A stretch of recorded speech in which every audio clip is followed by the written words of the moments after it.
Hello friend, তো এই ঝড় বৃষ্টিতে কেমন আছো তোমরা সবাই? আশা করছি নিশ্চয়ই সবাই খুব ভালো আছো। তো বাইরে যা ঝড় বৃষ্টি শুরু হয়েছে দুদিন ধরে, আর কি বলবো। তো সারাক্ষণ বৃষ্টি আর ঝড় হয়েই যাচ্ছে। তো একদিকে রেহাই আমফানের মতো অতটা প্রবল ঝড় হয়নি এবার। তো আমফানে যা হয়েছিল, তো ঘর বাড়ি সব উড়িয়ে নিয়ে চলে গেছিলো অ্যাডভেস্টার। তো এবারে অতটাও ক্ষতি হয়নি কারো। তো আমাদের এখানে অতটাও ক্ষতি হয়নি, হালকা ঝড় বৃষ্টি হয়েছে। ঝড়টা ভালোই হচ্ছিল রাত্রে। তো মাঝে মাঝে ঝড় উঠছিল আবার থামছিল, ঝড় উঠছিল আবার থামছিল, এরকম হচ্ছে। আর বৃষ্টিটা তো সারাক্ষণ হয়ে যাচ্ছে। তো চারিদিকে জল আর জল। তো ঝড় বৃষ্টিতে দেখো টবগুলো আমি ভয়ে আগে থেকে নামিয়ে রেখেছি, যদি ঝড়ে পড়ে যায় টবগুলো কার না কার মাথায় পড়বে কে জানে। তাই জন্য আগে থেকে সব টব আমি নিচে নামিয়ে রেখেছি। এখানে দেখো আমাদের সিঁড়িতে জল ঢুকে গেছে। তো পুরো জল ভর্তি সিঁড়ির ঘরে। তারপর সিঁড়ির ঘরের ওই গেটটাতে প্লাস্টিক দিয়ে ঘিরে দিয়েছি, তো জল ভর্তি জানো। তো আগের বারে তো এই সিঁড়ির ঘরের অ্যাজবেস্টার পুরো চাগিয়ে চাগিয়ে তুলছিল হাওয়াতে আমফানের ঝড়ে। আর পুরো জল সিঁড়ি দিয়ে পুরো নেমে পুরো নিচের সিঁড়ির ঘর পুরো ডুবে গেছিলো, এত জল হয়েছিল। তো এবারে আগে থেকেই জলটা ঢুকছে দেখে প্লাস্টিক দিয়ে দিয়েছি। আর সেই যে গেট দিয়ে আগের বারে জল ঢুকছিল সেই গ্রিলটাও আমরা ঘিরে দিয়েছি আগের বারে। তার জন্য এবারে জলটা আর বেশিটা ঢুকতে পারিনি। তো যাই হোক, বৃষ্টি হচ্ছে আর খিচুড়ি হবে না তা তো হয় না বলো। তো বাবা বললো কি খিচুড়ি করতে, তাই জন্য খিচুড়ি করছি। তো সকালে চাও খেয়ে নিলাম ব্রেড বাটার টোস্ট দিয়ে। আর এখানে খিচুড়ির জোগাড় হচ্ছে। আগে পাঁপড়টা ভেজে নিলাম। তো এই পাঁপড় আগেকারের ছিল আর এইটা আজকে কেনা। তো দু রকমেরই পাঁপড় আছে, দু রকমের পাঁপড় ভেজে একেবারে কৌটোতে রেখে দেবো। আর তারপরে খিচুড়ির সব কাটাকুটি করে নিয়েছি। দেখো আলু দিয়ে খিচুড়ি করব, ডিম দিয়ে, আর এখানে পটল আর বেগুন ভাজবো।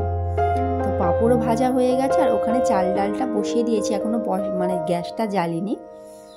তো আগে ভাজাভুজিগুলো করে নিই। তো আলুটা ভাজা হবে, আলু ভাজার পরে গ্যাসটাও জ্বেলে দেবো আর আলুটাও দিয়ে দেবো, যাতে আলুটা একসাথে সিদ্ধ হয়ে যায়। তো খিচুড়ি আমি আগে কিভাবে করতেই পারতাম না, মাই সব সময় করতো। তো এখন মা নেই, কিভাবে করে একদিন বাবা বলে দিল, তারপর থেকে ওইভাবেই করি। তো খেতে দেখি খারাপ হয় না। তো আজকে যেহেতু নিরামিষ নয়, তাই জন্য ভাবলাম ডিম দিয়েই করি। তাই জন্য দুটো ডিম দিয়ে খিচুড়ি করব। ডিমটা ভেজে ঝুড়ো ঝুড়ো করে খিচুড়িতে দিয়ে দেব। তো এখানে আমার পটল ভাজা, বেগুন ভাজা সব কিছুই ভাজা হয়ে গেল। আর চাটা তো খেয়েই নিয়েছি দেখলে। এবার আলুগুলো ভাজবো, ভেজে একটা ডিমটাও ঝুড়ো ঝুড়ো করে ভেজে রেখে দেবো। দিয়ে ওদিকে খিচুড়ির মশলাটা আমি কষিয়ে নেব। টমেটো, আদা বাটা, তেজপাতা, পাঁচফোড়ন, নুন, জিরে গুঁড়ো সব কিছু মশলাটা কষিয়ে নিয়ে আর খিচুড়িতে দিয়ে দেবো। ওখানে ভাত ওদিকে ফুটছে, তো দিয়ে দেব। তারপরেই খিচুড়ি আমার হয়ে যাবে। আর চাটনিও আছে। তো খিচুড়ি, চাটনি, পাঁপড় ভাজা, বেগুন ভাজা, পটল ভাজা, আজকে এইগুলোই খাওয়া হবে। তো বর্ষার দিনে খিচুড়ি খেতে কিন্তু ভালোই লাগে বলো। বাইরে বৃষ্টি পড়ছে আর ঘরে খিচুড়ি খাওয়া হচ্ছে।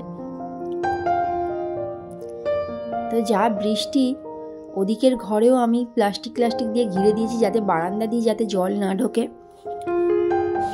তো আমি খিচুড়ি, ডিম ভাজাটাও দিয়ে দিলাম। আর এই চিংড়ি মাছ কটা আমার মেয়ের জন্য রেখে দিয়েছিলাম আগের দিন, তোকে তাই জন্য ভাবলাম আজকে যখন খিচুড়ি হচ্ছে ওর জন্য ভাজা করে দিই। তাই জন্য ওর জন্য এই চিংড়ি মাছগুলো ভাজা করলাম।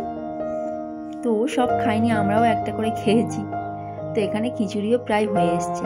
তো রান্না বান্না সেরে দেখো আমি চলে এসেছি জলটা পরিষ্কার করতে। জলের পুরো থই থই করছে, না মুছলে জলটা শুকনোও হবে না। তো এখানে আমি জলটা ভালো করে এই চটটা দিয়ে মুছে নিলাম। পুরো জলে ওই বস্তাগুলো না সব ভিজে গেছে। আর বাইরে দেখছো কিরকম বৃষ্টি হচ্ছে। আর আমার মেয়েটাও ঠিক চলে এসছে জলে ভিজবে বলে। দেখো ওকে বারণ করছি, ও তাও জলের কাছে যাচ্ছে। তো আমি ভালো করে মুছে নিয়ে তো একটু ভাবলাম জলে একটু ভিজে নিই। তো অনেক দিন ভিজিনি। এখানে দেখো আমাদের বাঁশবরণ গাছটা পড়ে গেছে। তো এইটা তুলে দিচ্ছি, দিয়ে আর একটু জলে ভিজছি। কতদিন জলে ভিজিনি। তো জলটা দেখে বৃষ্টিটা পড়ছে দেখে আর নিজেকে আটকে রাখতে পারলাম না। ভাবলাম কি একটু ভিজেই নিই। তো স্নান করা হয়নি, স্নান করার আগে একটু ভিজে নিই। তো কি ভালো লাগছিল কি বলবো। এতদিন পরে না ভিজছি বৃষ্টিতে, এত সুন্দর লাগছে। আর আমার মেয়েটা আমাকে ভিজতেই দিল না, ও আমার সাথে ছুটে যাচ্ছিল। তো তাই জন্য নেমেই এলাম। নেমে এসে স্নান টান করে নিলাম। দেখো আমরা সবার খিচুড়ি বেড়ে নিয়েছি। তো খিচুড়ি, পটল ভাজা, বেগুন ভাজা, মাছ ভাজা সব কিছুই। তারপর আবার দেখো সন্ধ্যেবেলার খাবারে চলে এলাম। তো সন্ধ্যেবেলা এখন তেলে ভাজা খাওয়ার ইচ্ছা হচ্ছিলো, তো তেলে ভাজা সামনাসামনি কোথায় পাই, তাই জন্য সিঙ্গারা নিয়ে এসছে, মাম্মার সন্দেশ আর আমাদের গজা, সিঙ্গারা গজা আর সন্দেশ নিয়ে এসছে। তো পাঁপড় ভাজা তো ছিলই, মুড়ি পাঁপড় ভাজা চা, তো সন্ধ্যেবেলাটা কিন্তু জমে গেল। তো একটু বর্ষাকালে না এইসব খালি এটা সেটা খেতে ইচ্ছা করে। তো আমরা মুড়ি পাঁপড় ভাজা সিঙ্গারা দিয়ে চা খেয়ে নিলাম। আর মাম্মা দেখো সিঙ্গারাটা আদেও খাবে না, ওই ছালটাই একটুখানি খাবে। তো খেয়ে টেয়ে ওকে আমি পড়াতে বসে গেলাম। তো পড়ার সময় যত দুষ্টুমি, এগুলো কালকে আমি দিয়েছিলাম, কিছু একটা করিনি কাউন্টিংগুলো, তো আজকে বসে বসে করাচ্ছি। আর কিছুদিন না লিখলেই না ভুলে যাই। তো তারপর আবার রাতে চলে এলাম, রাতের খাওয়া। তো রাতে আজকে চাউমিন খাবে বললো, তো চাউমিন হবে আমাদের। আর বাবার গ্যাস হয়ে গেছে, বাবা রুটি খাবে, তো বাবার জন্য তাই জন্য রুটি করে দিয়েছি, আর আমাদের জন্য চাউমিন। তো বাবাও একটু চাউমিন খাবে। তো দেখো শসা পেঁয়াজ কাঁচা লঙ্কাটা কেটে নিচ্ছি, আর আমরা চাউমিন খেয়ে নেব। মাম্মাও চাউমিন খাবে, তাই জন্য লঙ্কাটা দিইনি, আমরা কাঁচা লঙ্কা দিয়েই খাবো, ওর জন্য চাউমিনে আর লঙ্কা দিইনি। তো আজকে ভিডিওটা বন্ধুরা এখানেই শেষ করলাম। ভালো লাগলে লাইক করো, কমেন্ট করো, শেয়ার করো, আর আমার চ্যানেলটাকে প্লিজ সাবস্ক্রাইব করো। আর তোমরাও সবাই ভালো থেকো, সুস্থ থেকো, সাবধানে থেকো।